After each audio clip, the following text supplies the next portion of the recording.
Hər ziyarətə gedəndə Allaha şükür elin, ilahi, nə yaxşı bu xanımı Azərbaycana gəlməsinə şərait yaratmısan, kömək eləmsən. Biz bilmirik kimin yanında. Allah and olsun Həkimə xanım və onun o bacıları, bilirsiniz nə qədər böyük nemətdir, nə qədər böyük nemətdir. Mən şəxsən özüm həmişə deyirəm ki, çalışıram tez-tez gedəm, amma həmişə öz-özümə deyirəm ki, qiyamət günündə peşmançılıqlarımdan da biri bu olacaq ki, biz xanım Həkimənin qədrini bilmirik. Bilmirik nə əzəmətli bir övliya olan şəhərdə yaşayırıq.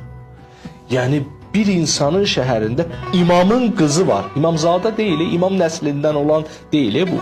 Bu imamın birbaşa qızıdır, Musa Kazımın qızıdır. İmam Rızanın bacısıdır və İmam Təqi əleyhissalamın bibisidir.